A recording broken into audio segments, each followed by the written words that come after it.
एक महत्वना समाचार अयोध्या केस में सुप्रीम कोर्टनो एक खूब ज मोटो चुकादो सामे आव्यो छे। अहींया सुप्रीम कोर्टनो खूब ज मोटो चुकादो अयोध्या केस में बहार आव्यो छे के जेमां कही शकाय के अयोध्याना केस में वच्चे मध्यस्थीनी वात हती। बंने पक्षे मध्यस्थी जे छे ते रजू कर्या हता त्यारे अत्यारे सुप्रीम कोर्ट तरफथी खूब ज मोटो चुकादो आव्यो छे। तो अयोध्या केस में मध्यस्थता थशे आ प्रकारनो चुकादो सुप्रीम कोर्टे आप्यो हतो अने जे बंने पक्ष छे तेमणे पोतपोताना मध्यस्थीना नाम पण चूकव्या हता। तो त्यारे सुप्रीम कोर्टने एक खूब ज मोटो चुकादो अयोध्या केस में बहार आव्यो छे।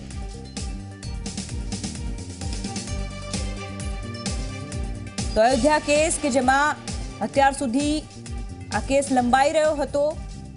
खास करीने हमणां ज एवा समाचार हता के मध्यस्थतानी जरूर छे आ केसमां, त्यारे ए रीते जो वात पूरी थई जती होय माटे मध्यस्थी माटे पेनलनुं गठन कर्युं छे।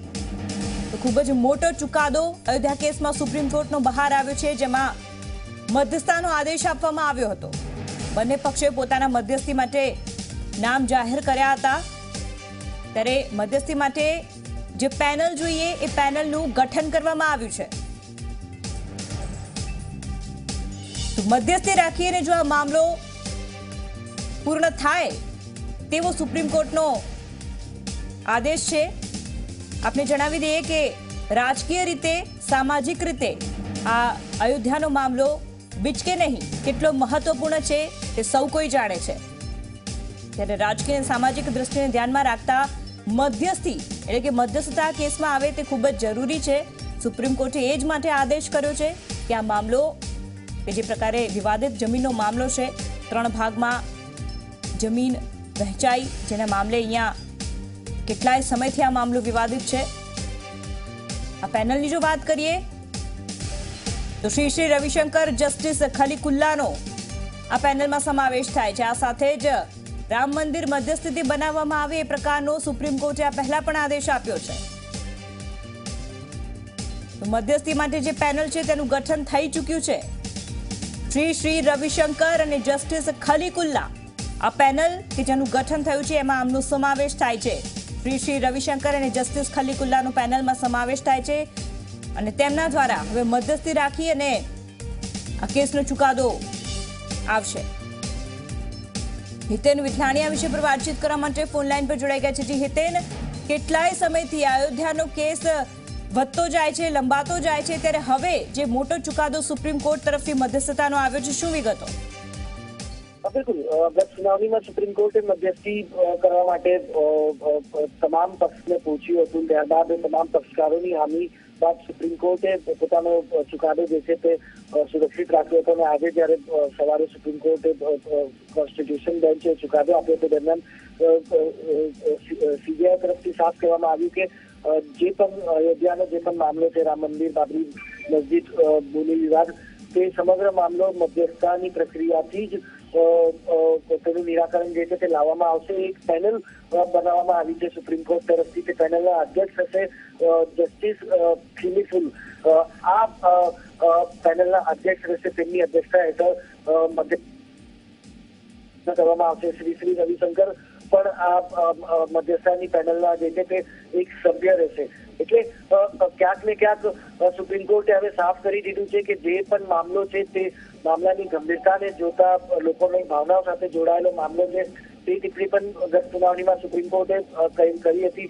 તેથી ક્યાંક ને ક્યાંક સુપ્રીમ કોર્ટ હવે સાફ કહી રહી છે કે મધ્યસ્થતાના માધ્યમથી સમગ્ર મામલાનું નિરાકરણ જે છે તે જલ્દીથી જલ્દી લાવવામાં આવશે અને જે પણ પેનલનો ડિસિઝન હશે તે પેનલનો ડિસિઝન સુપ્રીમ કોર્ટની કોન્સ્ટિટ્યુશન બેન્ચ પણ માન્ય રાખશે। जी जी, लोगों ने ना तो मुस्लिम पक्ष ने, ना तो हिंदू पक्ष ने, ना तो विश्व हिंदू परिषद ने, ना तो अयोध्या के संत समाज ने, किसी ने रविशंकर जी को तवज्जो नहीं दिया। रविशंकर जी आए और वापस चले गए।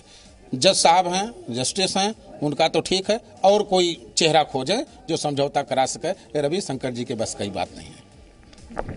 क्या कहेंगे जो राम जन्मभूमि का फैसला है, इसको फंसाया जा रहा है, फैसले को फंसाया जा रहा है और कम से कम तब तक के लिए जब तक चुनाव ना हो जाए। मोदी की ये सारी राजनीति है, वो जन्मभूमि चाहते ही नहीं कि बने, इसलिए रविशंकर जी को, रिटायर जजों को ये सारे बवाल कर रहे हैं। और बाकी हिंदू जनमानस सबकी बहुत खिन्न है मोदी से, और इसका परिणाम उनको भुगतना पड़ेगा आने वाले दिनों में। वो अपने आप को इकलौता बुद्धिमान पूरे हिंदुस्तान का समझ रहे हैं, ये अच्छी बात उनके लिए कम से कम नहीं है। हाँ, रास्ता निकलना चाहिए जन्मभूमि का, लेकिन ये मोदी के कार्यकाल में संभव नहीं है। और जब तक प्रधानमंत्री योगी मोदी रहेंगे तब तक राम जन्मभूमि का फैसला आ नहीं सकता। महंत नीरज दास शास्त्री, अयोध्या। તો આપને જણાવી દઈએ કે ખૂબ જ મોટો ચુકાદો છે। આની પહેલા કેટલાય સમયથી આ વિવાદ ચાલી રહ્યો હતો, જે જમીનના 3 ભાગલા પડાય છે જમીન વહેંચણી મામલે। એમાં આપને જણાવી દઈએ કે ચુકાદોમાં એ પ્રકારે આ મામલો હતો કે હિન્દુઓનું માનવું છે કે મંદિર તોડીને મસ્જિદ બનાવાઈ છે, અને મુસ્લિમ પક્ષનું માનવું છે કે મસ્જિદ તોડીને મંદિર બનાવવામાં આવ્યું છે, જેના કારણે મામલો વિચક્યો। પરંતુ હવે આ મામલો જે છે તે આસ્થાનો વિષય છે, લોકોની શ્રદ્ધા અને આસ્થા તેની સાથે જોડાયેલી છે। માટે સુપ્રીમ કોર્ટનું પણ એ માનવું છે કે આ જે મામલો છે તેની ગંભીરતાને જોતા રાજકીય રીતે વાતાવરણ ગરમાય નહીં, આ ઉપરાંત સામાજિક રીતે પણ વાતાવરણ બગડે નહીં, તે માટે મધ્યસ્થતાથી આનો નિવેડો લાવવામાં આવે તે ખૂબ જ આવશ્યક છે, ખૂબ જ જરૂરી છે। એ માટે હવે ખૂબ જ મોટો ચુકાદો મધ્યસ્થતાથી આનો ચુકાદો આવે તેવું તેમણે સુપ્રીમ કોર્ટ દ્વારા આદેશ અપાયો છે। માટે બંને પક્ષો, हिंदू ने मुस्लिम बंने पक्षों ने पोताना मध्यस्थीओना नाम जणावा कह्युं हतुं ने तेमना नाम अपाया हता अने हवे पेनलनुं पण गठन थयुं छे। सुप्रीम कोर्ट देखिए मध्यस्थता फैसलाबाद में हो रही है। सुप्रीम कोर्ट ने इस मैटर को एक्सट्रीमली कॉन्फिडेंशियल रखने को है, और मैं आप सभी से निवेदन करूंगा कि प्रिंट और इलेक्ट्रॉनिक मीडिया मीडिएशन की प्रोसीडिंग्स को रिपोर्ट ना करें। सर नाम बता दीजिए, एक बार नाम बता दीजिए। ये भी कहा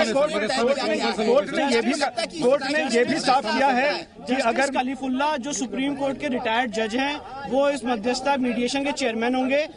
जस्टिस पंचू और श्री रविशंकर इस मैटर में मीडिएशन करेंगे, और कोर्ट ने जो भी पार्टी ने नाम सुझाया तो उस नाम पे भी गौर किया। क्या कोर्ट ने इस पर भी बोला है कि पैनलिस्ट या फिर जो पार्टीज हैं वो किसी को ना बताएं, शेयर ना करें जानकारी? कोर्ट ने स्पेसिफिकली कहा है सारी पार्टीज को और मीडिएटर को कि मीडिएटर की प्रोसीडिंग्स रिपोर्ट नहीं होंगी, और मीडिएशन में अगर मीडिएटर की प्रोसीडिंग्स को कोई भी डिफिकल्टी होती है तो वो सुप्रीम कोर्ट से उसको क्लैरिफाई करेगी। ये जो 4 हफ्ते का समय सीमा दिया है, 4 हफ्ते का रिपोर्ट देने की बात कही कि फैसला आ जाएगा। रिपोर्ट ऑलवेज मीडिएटर अपनी रिपोर्ट सुप्रीम कोर्ट के सामने सबमिट करेगा, और वो रिपोर्ट सुप्रीम कोर्ट को अगर उसमें उनको कोई डिफिकल्टी होती है तो वो सुप्रीम कोर्ट से उस बात को क्लैरिफाई करेगी। ये जो 2 बाकी जज हैं, श्री रविशंकर के बारे में तो हम जानते हैं कि उनका एक्सपीरियंस है। बाकी जो जज हैं कलीफुल्ला, उनको अध्यक्ष पर है, क्या मेरिट क्या है उनको नहीं, जस्टिस कलीफुल्ला सुप्रीम कोर्ट के रिटायर्ड जज रहे हैं, और ये सुप्रीम कोर्ट का विशेषाधिकार है कि वो किसको मीडिएटर अपॉइंट करता है। ठीक है, श्रीराम पंचू के बारे में क्या जानकारी है? देखिए उसके बारे में मुझे कोई जानकारी नहीं है, पर सुप्रीम कोर्ट ने जो भी मीडिएटर पैनल अपॉइंट किया उसके सामने हम जाएंगे और अपनी बात रखेंगे। ठीक है, तो आपने जणावी दઈએ કે આજે પેનલ બનાવવામાં આવી છે, 3 લોકોની પેનલ બનાવવામાં આવી છે। આ પેનલનું ગઠન કરવામાં આવ્યું છે મધ્યસ્થી માટે, જેના ચેરમેન જસ્ટિસ ખલીફુલ્લા છે।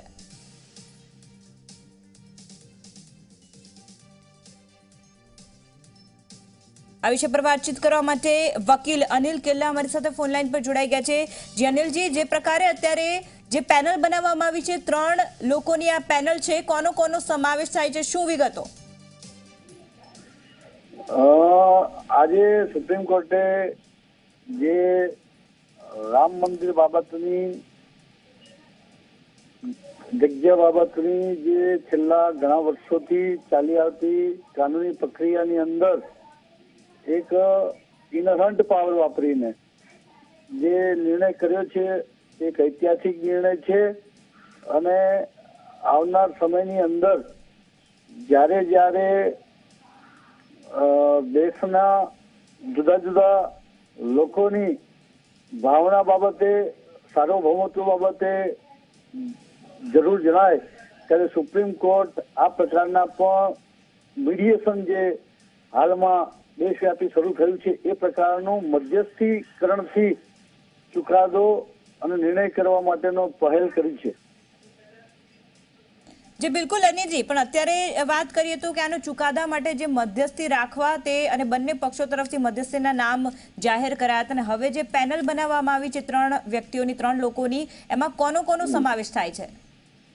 એ સમાવેશ બંને હજી હું કોર્ટમાં છું અને ચુકાદાની માત્ર મારી પાસે માહિતી આવેલી છે, પૂરા નામ આવેલા નથી, પરંતુ બંને પક્ષોની અંદર જ્યાં સુધી માનું છું ત્યાં સુધી જે બંને પક્ષોના એડવોકેટ અથવા તો બંને પક્ષોના પ્રતિનિધિઓની નામની યાદી મંગાવવામાં આવશે અને તેમના દ્વારા આગળનો પ્રક્રિયા હાથ ધરવામાં આવશે. જી બિલકુલ અનિલજી, ને જે પ્રકારે અમારી પાસે માહિતી છે કે ચેરમેન જસ્ટિસ ખલીફુલ્લાને રાખવામાં આવી છે, તો તેની પાછળ શું કારણ, એ કેવી રીતે રાખવામાં આવે છે? એની અંદર જ્યારે કાનૂની પ્રક્રિયા હજી ચાલુ છે સુપ્રીમ કોર્ટની અંદર, ત્યારે સુપ્રીમ કોર્ટની દેખરેખ હેઠળ અને નિગરાની હેઠળ કોઈ પણ ન્યાયિક પ્રક્રિયાને અસર ન થાય અને સુમેળભર્યો ચુકાદો આવે એના માટે ચેરમેન તેમને રાખવામાં આવ્યા છે તેવું માનવું છે. જી આભાર અનિલજી સમગ્ર માહિતી બદલ. તો 3 લોકોની પેનલ ગોઠવવામાં આવી છે અને જેમાં ચેરમેન જસ્ટિસ ખલીફુલ્લાને રાખવામાં આવ્યા છે. અન્ય નામની સત્તાવાર જાહેરાત હજુ બાકી છે. તો અયોધ્યા કેસમાં ઘણા સમયથી આ મામલો બીચક્યો હતો. હિન્દુઓનું કહેવું છે કે મંદિર તોડીને મસ્જિદ બનાવાય છે, જ્યારે મુસ્લિમ પક્ષકારોનું કહેવું છે કે મસ્જિદ તોડીને મંદિર બનાવ્યું છે. કેટલાય સમયથી જે વિવાદિત જમીન છે જે 3 ભાગમાં વહેંચવામાં આવી છે તેનો આ મામલો હતો, પરંતુ આ જે વિષય છે તે શ્રદ્ધાનો છે. લોકોની આસ્થા, હિન્દુ અને મુસ્લિમ બંને પક્ષોની આસ્થા મંદિર સાથે જોડાયેલી છે, મસ્જિદ સાથે જોડાયેલી છે, જેના કારણે વાતાવરણ તેમાં ગરમાય એવું છે. કોઈ પણ જાતનો ચુકાદો આવે તેમાં હિતેન વિઠલાણી આ વિષય પર વાતચીત કરવા માટે ઓનલાઈન પર જોડાઈ ગયા છે. જી હિતેન, જે પ્રકારે સુપ્રીમ કોર્ટનો ખૂબ જ મોટો ચુકાદો આવ્યો છે, 3 લોકોની પેનલ બનાવવામાં આવી છે અને મધ્યસ્થી માટે હવે આગળ કાર્યવાહી થશે, શું વિગતો?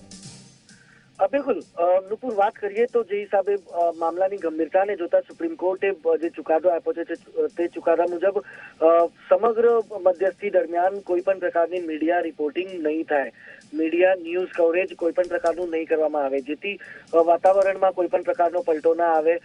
મામલાની ગંભીરતાને જોતા મીડિયા પર બેન લગાડી દેવામાં આવ્યું છે. 3 મેમ્બરની પેનલ બનાવવામાં આવી છે, જેના વડા રહેશે જસ્ટિસ ઇબ્રાહિમ ખલીફુલ્લા, પછી સિનિયર એડવોકેટ શ્રીરામ પંચુ પણ આ પેનલના સભ્ય રહેશે અને શ્રી રવિશંકર પણ આ પેનલના સભ્ય રહેશે. આ 3 સભ્યોએ મળીને સમગ્ર મામલાની મધ્યસ્થતા કરવાની રહેશે. 1 અઠવાડિયાની અંદર મધ્યસ્થતાની પ્રક્રિયાને જે છે તે શરૂ કરવાનો આદેશ સુપ્રીમ કોર્ટે આપ્યો છે. ફૈઝાબાદમાં જ એટલે અયોધ્યામાં જ સમગ્ર મામલાની મધ્યસ્થતા જે છે તે કરવામાં આવશે. દિલ્હીથી દૂર અયોધ્યામાં જ ફૈઝાબાદમાં જ આની મધ્યસ્થતાની પ્રક્રિયા શરૂ કરવાની રહેશે. 4 અઠવાડિયાની અંદર જે છે સુપ્રીમ કોર્ટમાં પ્રોગ્રેસ રિપોર્ટ રજૂ કરવા માટે કોન્સ્ટિટ્યુશન બેન્ચ સમક્ષ. જી બિલકુલ હિતેન, આપને અટકાવવા માંગીએ છીએ, અપડેટ આપની પાસે લેતા રહીશું. અન્ય એક વકીલ રાજેન્દ્ર શુક્ર અમારી સાથે ફોનલાઈન પર જોડાઈ ગયા છે.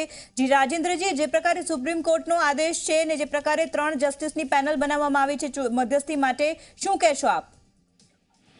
સુપ્રીમ કોર્ટનું સૂચન બહુ જ આવકારદાયક છે, એને વધારી લેવું જોઈએ. અને આ ધાર્મિક માન્યતા અને ધાર્મિક લાગણીઓનો સવાલ છે, એટલે જો મધ્યસ્થીની મદદથી કોઈ એમિકેબલ સોલ્યુશન આવે, એટલે એને કાયદાની ભાષામાં બરોબર કન્સિલિએશન કહીએ છીએ અથવા મેડિએશન કહેવાય, તો એ બંને પ્રક્રિયા, બંને સમાધાનની પ્રક્રિયાથી થાય તો બધા ધર્મવાળાઓની લાગણીઓ દુભાય નહીં અને એ લોકોનો ગમે તે ઓપિનિયન ભેગો કરી પછી શાંતિપૂર્વક આનો ઉકેલ આવે. કારણ કે આ જ્યુડિશિયલ પ્રક્રિયાથી લાવી શકાય એવો મસલો નથી. આપ સમજ્યા મારી વાત? એ લોકો એવું કહે અમારી મસ્જિદ હતી, આ લોકો કહે અમારા મંદિર હતું, તો ખરેખર મંદિર હતું એ વાત માન્ય છે, મસ્જિદ બની એ પણ માન્ય છે. તો એમિકેબલ સોલ્યુશન લાવવા માટે મધ્યસ્થીકરણની જે વાત છે એ બહુ આવકારદાયક છે અને બધા પક્ષોએ સ્વીકારી લેવું જોઈએ. અને સાધુ સંતો ન્યુટ્રલ રીતે કોઈ સમાધાનકારી રસ્તો કાઢે તો દેશમાં શાંતિ અને કોમી એકલાસ જળવાઈ રહે. અધરવાઇઝ આ પ્યોરલી જ્યુડિશિયલ પ્રોસેસથી ઉકલી શકે એવો પ્રશ્ન નથી, એવું મારું માનવું છે. જી બિલકુલ રાજેન્દ્રજી, ને આજે 3 લોકોની પેનલ બનાવી છે. આ પેનલ હવે કોને કોને બોલાવશે સાંભળવા માટે?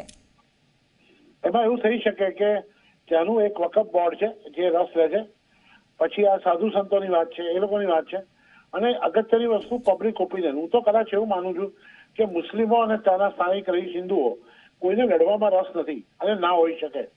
એ લોકો શાંતિથી જીવે અને શાંતિથી પોતપોતાનું કામ કરે, તો આ પ્રશ્ન એમિકેબલી સોલ્વ થાય એ જ વધારે હું ડાપણનું કામ ગણું છું.